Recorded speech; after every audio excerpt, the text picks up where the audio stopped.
Allez, on va profiter de la petite séance de pansage. Là, j'ai pas tout à fait fini. On va faire ça ensemble. Parce qu'en ce moment, j'ai remarqué qu'il y avait un courant qui consistait à dire qu'il ne fallait pas laisser son cheval dégazer.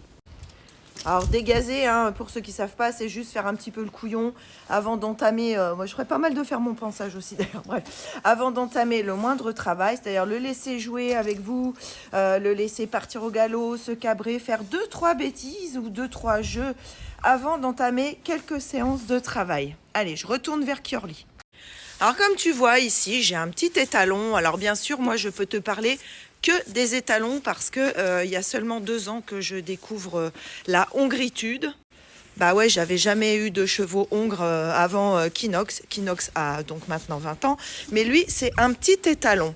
Et aujourd'hui, oh là là, parce que je le vaux bien. Donc aujourd'hui, eh bien, il y a une espèce de courant qui consiste à nous dire qu'il ne faut pas laisser dégazer ses chevaux. Et je ne comprends vraiment pas pourquoi. Parce qu'en fait, si un cheval a besoin de bouger un petit peu avant une séance, pourquoi le frustrer dans cette action ? Le fait de laisser son cheval s'amuser un petit peu en début de séance déjà permet de fixer le cadre progressivement. Ça lui permet de lâcher les chevaux. Oui, je sais, t'aimerais bien me pincer. Ah, ça, c'est plus fort que toi. Prends ton ballon. Voilà. Ça lui permet d'être beaucoup plus à l'écoute ensuite. Et ça lui permet aussi de continuer à développer sa relation avec toi. Parce que, ben oui, c'est toi qui vas rester le maître du jeu, le maître des horloges et le maître du dégazage. C'est-à-dire ce petit moment pendant lequel ton cheval fait le petit couillon. Alors évidemment, nous, quand on pratique ça, le cheval est en liberté. Alors, petit quand même truc, c'est que Kiorli n'est pas montable pour l'instant, on attend des résultats vétérinaires.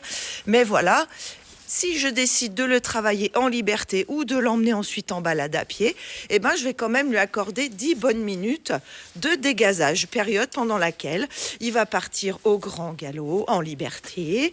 Il va toujours avoir un œil vers moi, c'est-à-dire qu'on garde bien sûr notre relation. Tu sais, la relation de complicité qui fait que ton cheval, il a son petit œil qui frise quand il te regarde.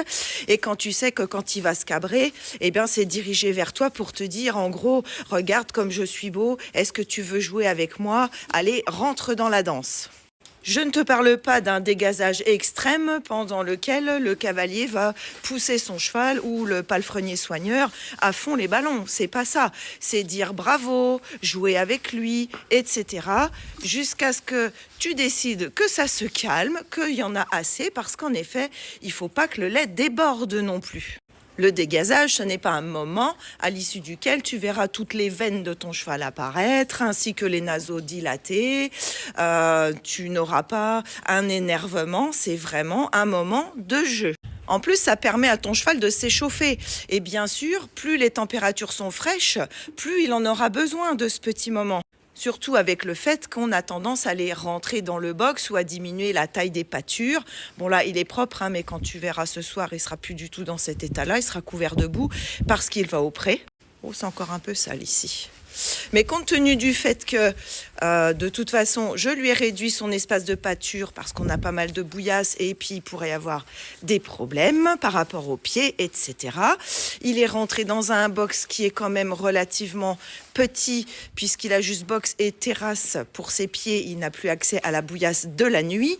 Fatalement, quand arrive le petit jour et qu'on l'emmène au pré, il a besoin de montrer qu'il existe. Donc c'est normal.